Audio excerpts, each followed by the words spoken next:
A Sibéria não é apenas fria. Ela é hostil por escolha da própria natureza. Aqui, o frio não funciona como cenário ou detalhe climático.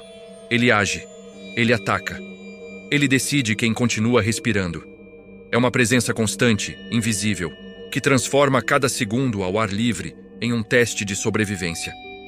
A menos 60 graus, o mundo deixa de obedecer às regras que aprendemos. A água não cai. Ela se fragmenta em gelo no ar. O metal não esfria, ele captura a pele. O ar não refresca os pulmões. Ele fere, queima, invade. Até o som se comporta de outra forma. Quando alguém respira, o vapor congela antes de se dissipar, produzindo um ruído quase imperceptível. Os habitantes deram nome a isso: o sussurro das estrelas. O som da vida lutando para permanecer sólida. Este é o lugar habitado mais frio da Terra, onde motores não podem ser desligados sob risco de nunca mais ligarem. Onde os mortos não podem ser enterrados porque o solo é mais duro que pedra. Onde errar não significa aprender, significa desaparecer. Hoje, não abrimos um cofre de lendas antigas ou segredos esquecidos. Abrimos um cofre geográfico. Um território real, extremo e documentado, onde a própria terra impõe uma pergunta simples, direta e brutal. Por que alguém escolheria viver aqui? Yakutia, a vida onde ela não deveria existir. Enquanto grande parte do mundo entra em colapso quando o termômetro se aproxima de zero, em Yakutia, o frio começa onde o medo termina. Aqui, 40 graus negativos não são exceção, são rotina. E é nesse ambiente que crianças comem sorvete no inverno, não como brincadeira, mas como estratégia fisiológica. Gordura vira combustível. Calorias viram escudo. Sobreviver exige aprender a aquecer o corpo de dentro para fora. Yakutia abriga mais de 300 mil pessoas vivendo sobre um paradoxo biológico.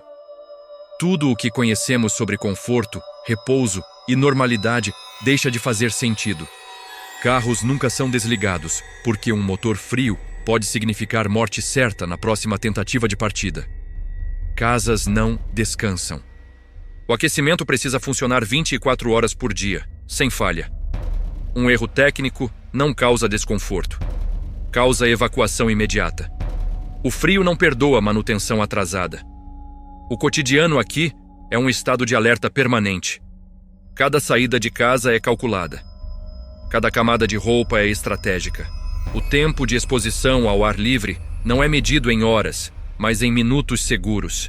A pele aprende rápido que não há margem para distração. Um rosto descoberto pode sofrer queimaduras térmicas em instantes. Um simples toque em metal sem proteção transforma-se em lesão. A cidade não luta contra o frio. Ela negocia com ele. As construções são elevadas sobre pilares, suspensas do solo congelado. Não por estética, mas por necessidade. O calor de uma casa jamais pode tocar o permafrost diretamente, ou o solo derrete, cede, engole tudo. Yakutia não se constrói sobre a terra. Ela flutua sobre o gelo. Até os mortos obedecem a outras regras. Não há enterros tradicionais. O chão é tão rígido que não aceita paz, máquinas ou rituais comuns. A morte aqui também precisa de logística. Nada é simples, nada é automático. Tudo exige planejamento. Viver em Yakutia não é um ato de bravura romântica. É um contrato diário com um ambiente que tenta expulsar o corpo humano a cada respiração. Não há adaptação confortável, a resistência constante, a disciplina. A aceitação de que o erro não educa, elimina. E ainda assim, as pessoas ficam. Trabalham, criam filhos, constroem rotinas. Porque em Yakutia, existir onde não se deveria existir não é um acidente. É identidade. A estrada dos ossos. Para alcançar o coração desse território que parece rejeitar a vida, existe apenas um caminho possível. Uma única artéria cortando o gelo, o vazio e o silêncio absoluto da Sibéria Oriental. No mapa, ela atende pelo nome técnico de R504. Mas mapas não contam histórias. Pessoas contam. E ninguém que vive aqui a chama assim. Ela é conhecida como a Estrada dos Ossos. Não é uma metáfora poética, é um inventário humano. Essa rodovia de quase 2.000 quilômetros foi construída durante um dos períodos mais sombrios do século XX, sob as ordens diretas de Stalin. Milhares, talvez centenas de milhares, de prisioneiros do sistema Gulag foram enviados para cá. Intelectuais, opositores políticos, soldados derrotados, criminosos comuns, todos reduzidos à mesma função: quebrar o permafrost com ferramentas manuais, sob temperaturas que paralisam pensamentos e decisões. Trabalhavam a 50 graus negativos, mal alimentados, vestidos com trapos. O corpo humano, nessas condições, não falha de forma dramática. Ele simplesmente desliga. E quando isso acontecia, não havia tempo, nem energia, nem permissão para rituais. O solo era duro demais para cavar. As máquinas inexistiam. A solução era simples, brutal e eficiente. O corpo era colocado na fundação da estrada e coberto com cascalho.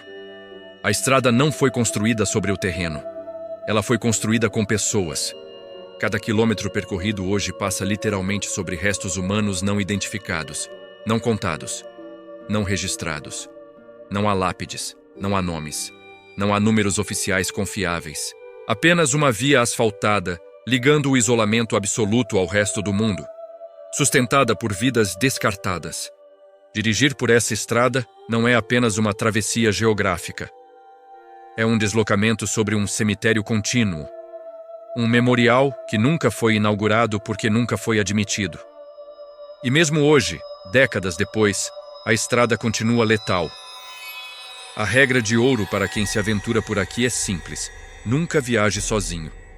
Se o carro quebrar e ninguém passar nas próximas horas, não há resgate heróico. O frio entra na cabine em minutos.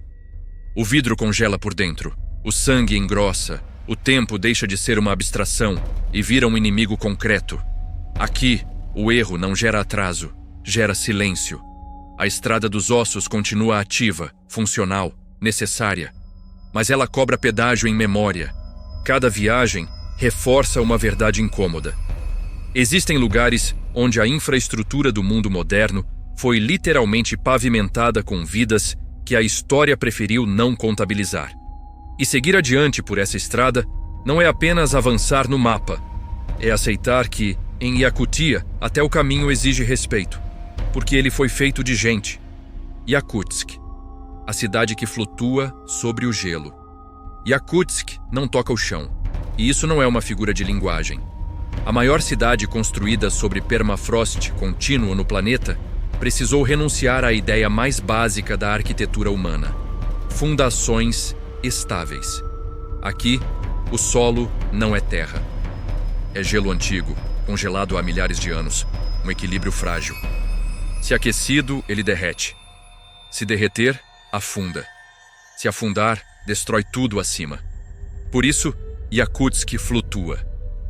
Prédios inteiros são erguidos sobre pilares maciços de concreto, suspensos cerca de 2 metros acima do solo. O ar circula livremente por baixo das estruturas para impedir que o calor interno derreta o gelo subterrâneo. Não há porões. Não há garagens subterrâneas. Nada pode tocar o chão por muito tempo sem risco de colapso. A cidade parece um experimento permanente contra a própria física. As tubulações não correm sob a terra como no resto do mundo. Elas passam pelo ar, visíveis, isoladas, serpenteando pelas ruas como veias expostas. Água quente, aquecimento central, vapor.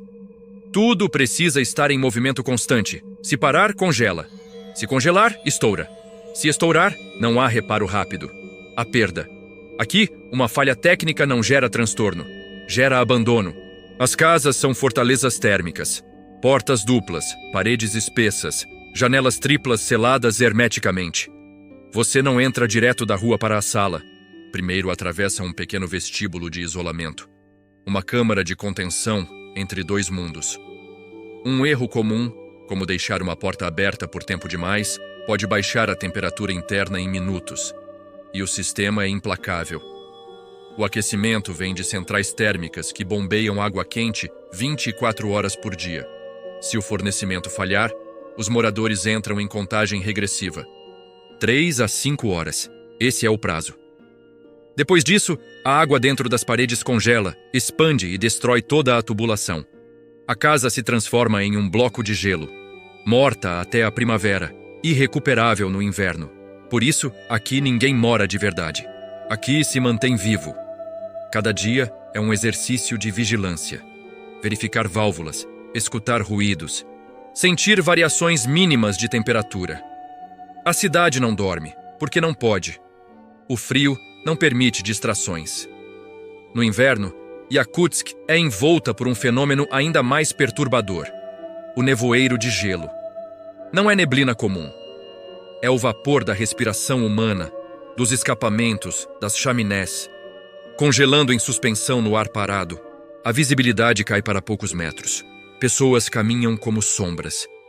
A cidade se torna um mundo fantasma, habitado por vultos. Aqui, morar não é conforto. É logística térmica. É engenharia emocional. É manutenção constante da existência. Yakutsk não foi construída para prosperar. Foi construída para resistir. E resistir neste lugar é um ato diário de desafio à própria terra. Oymyakon, o polo do frio. Mais ao interior da Sibéria, longe das rotas principais e de qualquer noção de conforto moderno, existe um lugar onde o planeta parece testar os limites finais da vida humana. Oymyakon, um nome curto para uma realidade extrema. Foi aqui que a Terra registrou oficialmente uma das temperaturas mais baixas já medidas em um local permanentemente habitado, menos 71,2 graus Celsius. Um número que não descreve apenas frio, descreve hostilidade absoluta. Para efeito de comparação, é mais frio do que a temperatura média da superfície de Marte. Em Oymyakon, o frio não é uma condição ambiental, é a regra soberana. Canetas simplesmente deixam de funcionar. A tinta congela dentro do tubo. Celulares morrem em segundos quando expostos ao ar. Baterias perdem carga instantaneamente. Óculos com armação metálica se tornam perigosos. O contato prolongado com a pele pode causar queimaduras por frio, deixando marcas permanentes no rosto. Respirar exige cuidado. O ar gelado entra nos pulmões como lâminas invisíveis. Cada inspiração é um lembrete de que o corpo humano não foi projetado para isso. E ainda assim, insiste. E mesmo nesse cenário, a vida segue. Em Oymyakon, as escolas só são oficialmente fechadas quando a temperatura cai abaixo de 52 graus Celsius. Acima disso, é considerado apenas mais um dia normal. Crianças caminham para a aula com o rosto coberto, cílios congelados, roupas pesadas em camadas sucessivas. Não há dramatização. Não há exceção. A rotina engole o absurdo. Aqui, o frio dita cada detalhe da existência. Carros nunca são desligados. Se o motor parar, o óleo congela, as peças travam, o veículo morre. Estacionar significa manter o motor ligado por horas, ou dias. Oficinas funcionam como UTIs mecânicas, onde cada falha pode ser definitiva. A terra não aceita sepultamentos. O solo é duro como concreto armado. Os mortos não podem ser enterrados no inverno. Corpos aguardam. A morte, aqui, também precisa respeitar o clima. A comida congela instantaneamente. Nada apodrece, nada fermenta. O frio preserva tudo, inclusive o tempo. Em Oymyakon, passado e presente parecem presos no mesmo bloco de gelo. Mas talvez o aspecto mais perturbador não seja físico, é psicológico. Durante meses, o sol mal aparece. A luz natural se torna rara. O dia se reduz a um crepúsculo pálido, breve, quase simbólico. O corpo humano, privado de luz, quebra seus ritmos internos. A produção de serotonina despenca. A depressão sazonal não é exceção, é estatística. Ainda assim, as pessoas ficam... Porque viver em Oymyakon não é sobre conforto, progresso ou escolha racional. É identidade, é resistência cultural, é a recusa em abandonar um território que tenta expulsar tudo o que respira. Oymyakon não deveria existir, mas existe. E sua existência prova uma verdade desconfortável. O ser humano é capaz de sobreviver quase em qualquer lugar, desde que esteja disposto a pagar o preço. Vida forjada pelo frio. Na Sibéria, a lógica da sobrevivência é simples e implacável. Aqui, não sobrevivem os mais fortes. Sobrevivem os que se transformaram. O frio não concede segundas chances. Ele elimina rapidamente tudo o que não se ajusta às suas regras. Por isso, as formas de vida que persistem neste território não apenas toleram o ambiente. Elas foram moldadas por ele, como metal submetido a temperaturas extremas. O símbolo máximo dessa adaptação é o cavalo Yakut. À primeira vista, ele parece frágil, baixo, atarracado, quase dócil demais para um lugar tão hostil, mas essa impressão é um erro. O cavalo Yakut é um dos organismos mais resistentes do planeta. Diferente de qualquer outro equino conhecido, ele não depende de estábulos, celeiros ou abrigo humano. Durante todo o inverno, enfrenta temperaturas de até menos 60 graus Celsius ao ar livre. Seu segredo não é força bruta, é eficiência biológica. O metabolismo entra em um estado próximo à animação suspensa. O corpo reduz o gasto energético ao mínimo necessário para permanecer vivo. O pelo é tão denso e isolante que a neve acumulada sobre suas costas não derrete com o calor corporal. Um sinal claro de que quase nenhuma energia está sendo desperdiçada. Com os cascos, ele cava a neve endurecida em busca de restos de grama seca, sobrevivendo onde nenhuma máquina funcionaria. Ao redor deles, vagam as renas, verdadeiras nômades da tundra. Mas o que as torna extraordinárias não é apenas a resistência física, é a visão. Cientistas descobriram que os olhos das renas árticas mudam de cor conforme as estações. No verão, são dourados. No inverno, tornam-se de um azul profundo. Essa mudança não é estética. Ela permite enxergar luz ultravioleta. Na escuridão quase permanente do inverno siberiano, a neve reflete ultravioleta de forma intensa. Para os humanos, isso é invisível. Para as renas, é um mapa vivo. Elas conseguem distinguir alimento, trilhas e até predadores camuflados em um ambiente onde nós ficaríamos completamente cegos. E onde existem presas perfeitamente adaptadas, existem predadores à altura. O lobo siberiano não hiberna. Ele patrulha, com patas largas que funcionam como raquetes naturais, corre sobre a neve onde outros animais afundariam. O frio não o desacelera, o favorece. O inverno para o lobo não é obstáculo, é vantagem estratégica, é a estação da caça. Na Sibéria, a natureza não recompensa resistência teimosa. Ela pune. Cada espécie que permanece aqui passou por um processo de seleção brutal ao longo de milhares de anos. As que falharam, desapareceram. As que ficaram deixaram de ser como eram, tornaram-se algo novo. Essa é a regra universal deste território. Ou você se adapta, ou você desaparece sem deixar vestígios. E talvez seja por isso que a Sibéria não seja apenas um lugar extremo. Ela é um espelho biológico da própria história humana, mostrando, sem piedade, que sobreviver nunca foi sobre força, mas sobre transformação. O frio invisível, a noite polar. Mas depois que o corpo aprende a resistir ao frio, surge um inimigo mais silencioso, mais persistente e infinitamente mais difícil de combater. Na Sibéria, o maior perigo não é térmico, é mental. Durante o inverno, o sol simplesmente desaparece. Dependendo da latitude, ele não nasce por semanas, em alguns pontos por meses inteiros.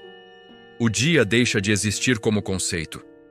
O que resta é um crepúsculo constante, cinza, imóvel, onde o céu nunca escurece por completo, mas também nunca se ilumina. É a noite polar. Sem luz solar direta, o corpo humano começa a falhar de dentro para fora. A produção de vitamina D despenca. A serotonina, neurotransmissor ligado ao bem-estar, cai drasticamente. O relógio biológico, calibrado por milhões de anos de ciclos solares, perde qualquer referência confiável. Dormir vira um desafio. Acordar perde sentido. O tempo deixa de ser percebido como fluxo, vira um bloco imóvel. Muitos moradores relatam a mesma sensação. Os dias deixam de ter começo, meio e fim. Tudo parece acontecer dentro de um único intervalo interminável. A mente entra em um estado de compressão temporal. A memória falha. A motivação evapora. O corpo está vivo, mas a percepção de estar vivendo começa a se dissolver. É nesse ambiente que a depressão sazonal atinge níveis epidêmicos, não como tristeza leve, mas como esgotamento psicológico profundo. Hospitais registram aumento significativo de casos de ansiedade severa, insônia crônica e surtos depressivos durante os meses mais escuros. E onde a mente busca alívio rápido, surge uma válvula perigosa: o álcool. Em muitas comunidades, ele se torna um anestésico social, barato, disponível e culturalmente normalizado. Não como festa, mas como fuga líquida da escuridão. Alguns bebem para dormir, outros para esquecer, outros simplesmente para sentir algo. O isolamento agrava tudo. Em regiões onde vilas estão separadas por centenas de quilômetros de tundra vazia, o contato humano se torna raro. Durante tempestades, estradas desaparecem. Aviões não pousam. Comunidades inteiras ficam cortadas do mundo por dias, às vezes semanas. O silêncio deixa de ser descanso, vira pressão. E há um detalhe cruel: o corpo pode estar aquecido, mas a mente permanece congelada. Enquanto o frio físico pode ser combatido com tecnologia, roupas e combustível, a escuridão não respeita aquecedores. Ela se infiltra, lentamente, sem alarde, até que pensamentos começam a se fechar sobre si mesmos. Aqui, o inverno não testa apenas a resistência do corpo. Ele testa a estrutura psicológica da identidade humana. Sobreviver à noite polar exige algo além de preparo físico. Exige disciplina mental, comunidade, rotina rígida e propósito. Sem isso, a escuridão vence. Não com violência, mas com desgaste contínuo. Na Sibéria, o frio tenta matar o corpo. Mas é a ausência de luz que tenta apagar quem você é. E quando a mente começa a ceder, o frio invisível já venceu. A Sibéria ensina algo que o mundo moderno faz de tudo para esquecer. A vida não é garantida, ela não é um direito adquirido, não é um estado permanente, não é um dado estatístico confortável. Aqui, a vida é negociada todos os dias, negociada com o frio que pode matar em minutos, com o isolamento que cobra a lucidez, com a escuridão que testa a mente antes de tocar o corpo. Na Sibéria, não existe espaço para a arrogância. A natureza não se impressiona com tecnologia, não respeita status, dinheiro ou intenções. O individualismo, tão celebrado em outros lugares, aqui vira sentença. Quem tenta sobreviver sozinho, não sobrevive. A solidariedade não é virtude moral. É protocolo de sobrevivência. Se um carro para na estrada, o próximo motorista não ajuda por bondade. Ajuda porque sabe que amanhã pode ser ele parado no gelo. Aqui, ninguém deixa ninguém para trás. Não por empatia abstrata, mas porque o frio pune quem acredita que não precisa dos outros. A Sibéria não é um território a ser conquistado. Não é um troféu geográfico. Não é um desafio para ser vencido. Ela é um limite. Um lembrete brutal de que existem lugares onde o ser humano não manda. Onde a natureza não negocia exceções. Onde cada erro custa caro e rápido. Mas é justamente nesse ambiente extremo que surge uma verdade desconfortável e poderosa. Somos frágeis, extremamente frágeis. E ainda assim, somos incrivelmente adaptáveis. Construímos cidades que flutuam sobre o gelo. Criamos rotinas em noites sem sol. Transformamos gordura em combustível vital. Aprendemos a viver onde a biologia dizia que não deveríamos estar. Não por dominação, mas por adaptação. Este não foi um episódio sobre mistérios ocultos, conspirações ou segredos enterrados. Este foi um cofre geográfico. Um território que não esconde enigmas. Ele impõe limites. E ao encará-los, revela algo essencial sobre nós mesmos. No fim do mundo, longe do conforto e das ilusões modernas, a Sibéria nos obriga a lembrar quem realmente somos. Quando tudo o que sobra é o essencial. Este é o cofre azul, onde a verdade se esconde entre o silêncio e o espelho.